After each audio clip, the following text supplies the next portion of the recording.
Radhe Radhe everyone, आप सभी को राधाष्टमी की बहुत बहुत शुभकामनाएं।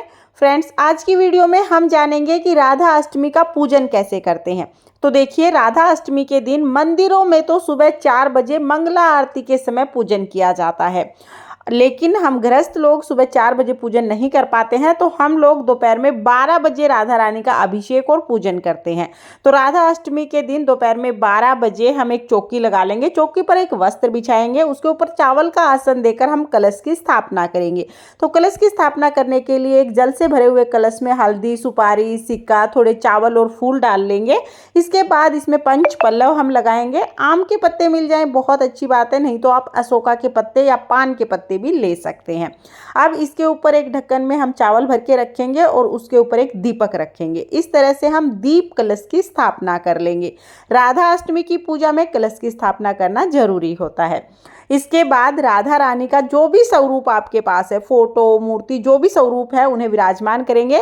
राधा रानी की जब भी पूजा करें तो भगवान श्री कृष्ण की पूजा साथ में की जाती है। तो कृष्ण राधा का फोटो मैंने यहाँ पर विराजमान कर लिया है। अब हम हाथ जोड़कर संकल्प करेंगे, हे राधा रानी, आज मैं आपके निमित्त व्रत पूजन कर रही हूँ, मेरे व्रत को स्वीकार करें और गलती रह जाए उनको क्षमा करें। इस तरह से संकल्प करने के बाद फिर हम अपनी पूजा आरंभ करेंगे। तो सबसे पहले हम जल के छींटे लगाकर भाव रूप में सभी को स्नान करा देंगे। उसके बाद हम जो घी का दीपक है, जो हमने कलश के ऊपर दीपक रखा है, उसे जलाएंगे। वस्त्र के रूप में हम कलावा समर्पित कर देंगे। कलश पर पहले ही कलावा हमने बांध दिया है। राधा रानी को हम वस्त्र के रूप में लाल रंग की चुनरी भी जरूर उठाएंगे। तो नवरात्रे में जो चुनरी आती है वो चुनरी आप ले सकते हैं। उसके बाद हम रोली से तिलक कर देंगे, चंदन से तिलक कर देंगे। तिलक करने के बाद तिलक के ऊपर हम अक्षत यानी चावल समर्पित कर देंगे। फिर जो भी फूल आपके पास हो वो फूल आप समर्पित कर दीजिए। इसके साथ ही राधा रानी की जब हम पूजा करते हैं तो श्रृंगार का सामान भी समर्पित करते हैं। 16 श्रृंगार हो सके तो 16 श्रृंगार समर्पित करें, नहीं तो जितना आपसे बन पाए उतना श्रृंगार का सामान आप समर्पित कर सकते हैं। इसके बाद हम भोग समर्पित करेंगे। तो राधा रानी को दही अरवी का भोग अति प्रिय है, इसलिए राधा रानी के जब आप राधा अष्टमी के दिन पूजन करें तो दही अरवी का भोग जरूर समर्पित करें। दही अरवी का भोग समर्पित करेंगे, मिठाइयों का भोग समर्पित करेंगे। उसके साथ ही आप फल फ्रूट का भोग भी समर्पित कर सकते हैं। और जो भी भोग आप राधा रानी को, भगवान श्री कृष्ण जी को समर्पित करेंगे, उस भोग में तुलसी दल जरूर होना चाहिए। यहाँ पर हमने भोग समर्पित कर दिया है। फिर जल समर्पित करेंगे। हाथ जोड़कर भगवान श्री कृष्ण राधा रानी से हम भोग स्वीकार करने के लिए प्रार्थना करेंगे। और देखिए, गणेश जी का पूजन कलश के रूप में ही हो जाएगा, इसीलिए कलश की स्थापना इस दिन जरूर की जाती है। फिर हम दक्षिणा समर्पित कर देंगे। उसके बाद फिर हमें राधा अष्टमी की व्रत कथा सुननी है। व्रत आप जरूर कीजिएगा। मैंने 3 तरीके बताए हैं व्रत के, आप किसी भी तरीके से व्रत कर सकते हैं, लेकिन व्रत जरूर कीजिएगा, क्योंकि राधा अष्टमी का व्रत करने के बाद ही जन्माष्टमी का व्रत सफल होता है। कथा सुन लेंगे। कथा सुनने के बाद जो फूल है वो राधा रानी के चरणों में समर्पित कर देंगे। उसके बाद हम धूप दीप दिखाएंगे। फिर हमें आरती करनी है, तो आप कपूर से आरती कर सकते हैं या तो अलग से दिया जला के आप आरती कर सकते हैं। तो यहाँ पर मैं कपूर आरती कर रही हूँ। पहले हम गणेश जी की आरती करेंगे, उसके बाद भगवान श्री कृष्ण और राधा रानी की हम आरती कर लेंगे।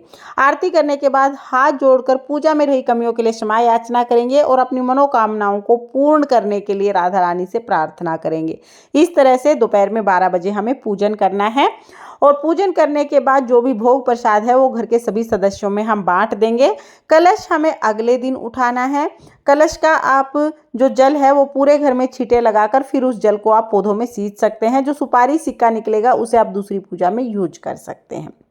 इस तरह से हमें कलश उठाना है। जैसे जन्माष्टमी का पूजन हम रात को 12 बजे करते हैं, ठीक उसी तरह से राधा अष्टमी का पूजन दोपहर में 12 बजे किया जाता है। अगर आपके पास राधा रानी का विग्रह है तो आप उन्हें पंचामृत स्नान करा के फिर राधा रानी का पूजन करें। लेकिन अगर आप फोटो से पूजन कर रहे हैं तो सिर्फ जल के छींटे लगाकर भाव रूप में स्नान करा के फिर आप इस तरह से पूजा कर सकते हैं। राधा अष्टमी के पूजन की ये बहुत ही सरल विधि है।